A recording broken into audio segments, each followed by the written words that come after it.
welcome for the love of food. What we're going to be doing is we're going to be making heart-shaped French toast. Very simple, something you can do with your kids, or you can make for a loved one for Valentine's. So what we've done is we've picked up some cookie cutters that are two different shapes, a large one and a small one.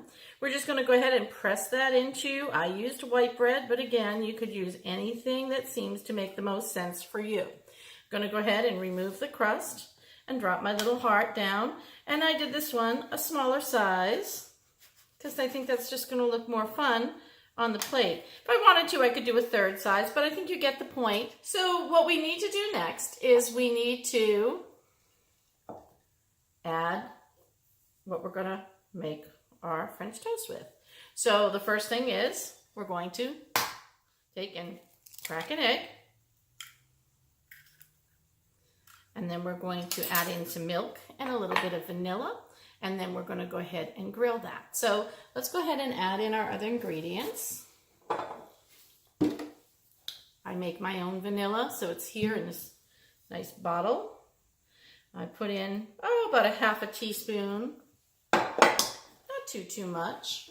And then I'm going to drop in about a tablespoon of milk. There you go. And we're just going to mix that all together.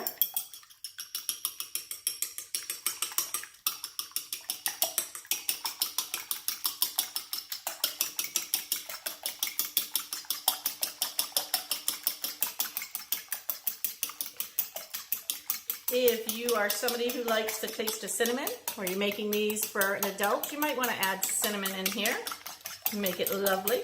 You could also, instead of the vanilla, if you like the taste of orange, you could add in some Grand Marnier if you're making this for an adult. But again, I did this with the kids in mind. So I'm going to go ahead, and then I'm going to next just be soaking my bread. Just going to do that for a few minutes, and then we're going to drop it in the pan. So I'm going to go ahead and soak that, and I'm going to bring my video back, and you'll see how that looks when we drop it in the pan. Okay, welcome back. You can see I'm melting some butter in my pan that I plan to make the French toast in. There's our butter. And now what I'm going to do is I'm going to go ahead and I'm going to soak my first one right in that egg. Flip it over. Make sure that it's got plenty of egg on it. See the beautiful yellow that is.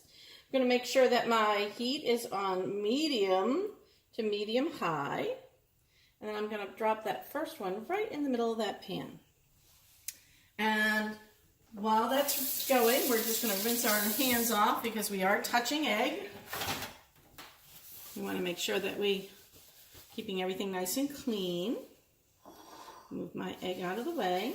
And now we're going to wait for this to go ahead and get browned on the first side. Now, how do we know when it's going to be browned? So we can check this at any time we want. We're going to be able to lift it up. But my first clue is that the butter is starting to sizzle right around the edge. I don't know if you can see that because we've got some sunshine coming in, which I'll try and block. How's that? So that we can watch this cook properly. I'm going to try and move it back to the edge of the beginning there of there we go, from the edge to the middle of the pan, where I think it'll get the most even heat. So we're going to let that sizzle around, and we'll take a peek at it here in just a minute. It doesn't take too long, but I would imagine that it would take 2 minutes or so. And then what we will do, when that is browned on that one side, and only when that's browned on that one side, is we'll flip it over, and we'll get ready to make our second piece of French toast. So we can take a peek at it and see where we're at right now. We can see it's starting to brown, but not quite ready yet. Give it another minute. I know, it's like watching paint dry, isn't it? There's an old saying that a watched pot never boils. And I think the saying is true for French toast as well. All right, so let's take another peek at it, see how we're coming. Oh yeah, we're starting to get that little brown, so I'm going to flip it over. Look how beautiful that is. Now this side won't take as long. This side should only take about, I would say, less than 2 minutes, maybe 1:30 seconds. While we're waiting for that, I'm going to get a plate so that we will be ready to serve that onto a pretty plate.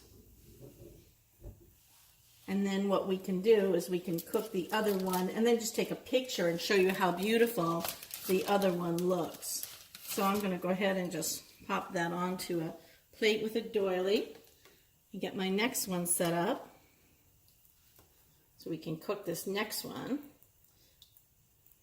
And again, that was just 1 egg for these 2 little pieces of French toast. Let's see how that looks on that side. Oh, beautiful. Or if you want, you can add a little more butter to this pan. I think I'm going to be fine just the way it is. I'm going to turn it down just a hair so that we can ensure that this comes out right. I know my pan is hot. And if you don't have butter in the house, you could certainly use cooking spray. Notice I control my heat by picking the pan up off of the oven grate because I want to make sure that I'm not going to burn this side. And notice how it got dark real quick. This side worked much faster this time because my pan is good and hot. All right, I'm going to turn that down. And again, I'm controlling my heat by just removing it up off the the stove grate for just a second. Oh, it smells wonderful. It smells like French toast. We're going to be able to put these onto the plate, and we're going to be able to decorate them with a little bit of confectionery sugar and some raspberries. Okay, that one is done. And I'm going to show you how beautiful those look. I'm going to turn off my stove. And look, here we have it. I'll get in the light so you can see. Look how pretty those are. You'll see the finished picture with the confectionery sugar and the raspberries in just a few moments. Thanks for watching. For the Love of Food, have a happy Valentine's Day. Look how good this looks, Love of Fooders. Who wouldn't want to serve somebody they love this beautiful breakfast on Valentine's Day?